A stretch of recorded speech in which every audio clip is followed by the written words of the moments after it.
Welcome, 8th grade scholars. I'm absolutely thrilled you're tuning in today for this masterclass. We're going to be unlocking the true potential of your writing by building a brilliant, literally unstoppable writer's toolkit. Think of today as a massive upgrade to your creative operating system. We're taking the ordinary and transforming it into the totally extraordinary. But before we dig into the tools themselves, let's lay down our foundation. A word fitly spoken is like apples of gold in pictures of silver. That's Proverbs 25:11. Crafting beautiful, perfectly fitting words isn't just some boring English assignment. It's actually an incredibly worthy and God-honoring pursuit. When we choose our words carefully, we're creating something as valuable and striking as gold and silver. So here's our roadmap for today's explainer. We'll start with the power of words, move into similes and metaphors, cover bringing words to life, talk about finding your writing voice, then putting it into practice, and finally wrap up with the godly learner. All right, Section 1, the power of words. This is all about giving your story color, rhythm, and personality. Plain writing is honestly a lot like a simple, flat emoji. It gets the job done, but it doesn't really capture the heart, does it? Layered, meaningful writing, on the other hand, absolutely sparkles. Figurative language adds that rich texture and that cool 3D effect, making sure your reader pictures exactly what you want them to see. It takes a simple report and transforms it into a story that actually breathes. Now, you might be wondering, why do voice and language actually matter? Well, mastering these tools isn't just about sounding smart to get a good grade. It makes your writing unique and super memorable. It builds a deep connection, and most importantly, it builds trust with your reader. When a reader feels your genuine voice shining through, they feel like they're in safe hands. And that is exactly what keeps them hooked and furiously turning the page. Okay, moving on to Section 2, similes and metaphors. These are your heavy-duty tools for building imagery. Tool number 1 in our literary toolkit is the simile.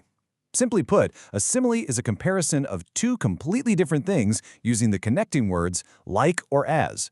It's basically building a bridge between something unfamiliar and something your reader already knows by heart. Let's see this in action.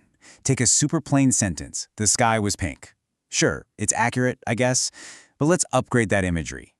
The sky was as pink as cotton candy at the fair. Do you feel the difference there?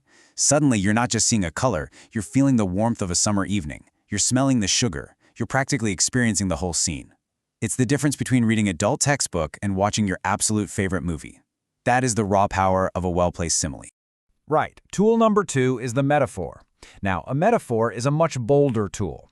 It's a direct comparison stating that one thing literally is another thing, without hiding behind like or as. It throws down a vivid image entirely as a fact for some serious dramatic effect. Here's a brilliant example of a metaphor. Her heart was a locked treasure chest, hiding secrets she'd never share. Notice how this instantly gives you a deep, almost visceral, emotional understanding of this character? We didn't just say she was a private person. We turned her heart into a physical object, a heavy, locked chest. It creates this intense mystery, weight, and intrigue. Section 3, bringing words to life. This is where we add motion and real emotion to the mix. So, the third tool in your kit is personification. This means giving human qualities, human emotions, or human actions to inanimate objects. It's kind of like a secret magic trick to make the setting of a story feel like an active, living participant rather than just a boring backdrop. Listen to this one. The wind whispered through the trees, carrying stories from far away.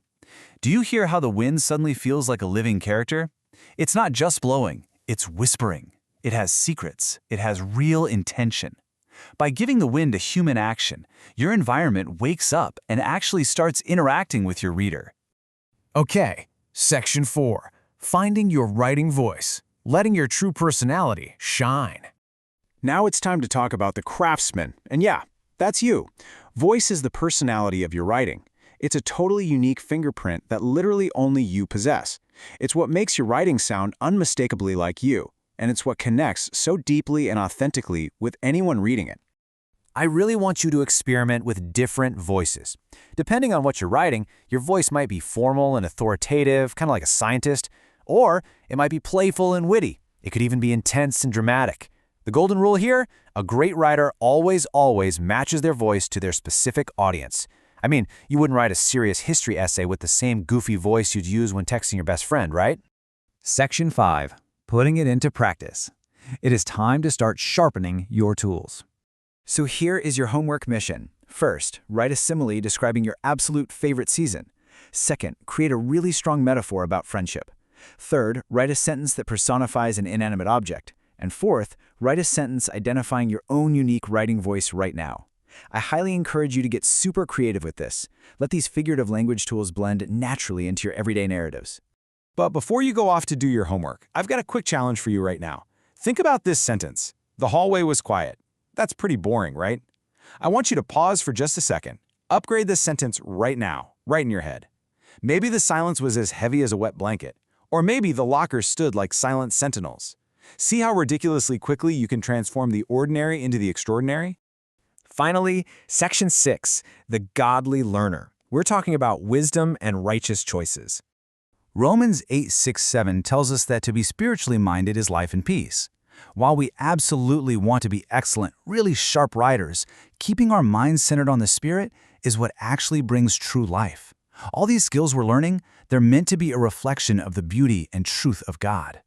And this brings us perfectly to the HeroesMart Academy philosophy. Here, we completely intertwine biblical morality with education, because honestly, education without morality can actually hurt people. Handing someone incredibly sharp tools without a moral compass is just dangerous. Intelligence and knowledge should help you make wise, God-honoring choices, rather than simply making you more capable. Because knowledge makes us capable, but it's wisdom that makes us righteous. So my charge to you today is this: passionately pursue academic excellence. Absolutely learn how to craft similes and metaphors that dazzle. But as you do, keep your mind firmly centered on God, truth, wisdom, and righteous choices. Take these freshly sharpened writing skills and use them for truth and goodness in the world. I'm going to leave you with this final thought to ponder as you tackle your assignments. How will you use your newly, beautifully crafted words to honor God and bless others today? Your voice matters so much. Make sure it speaks life. Now go out there and write something incredible.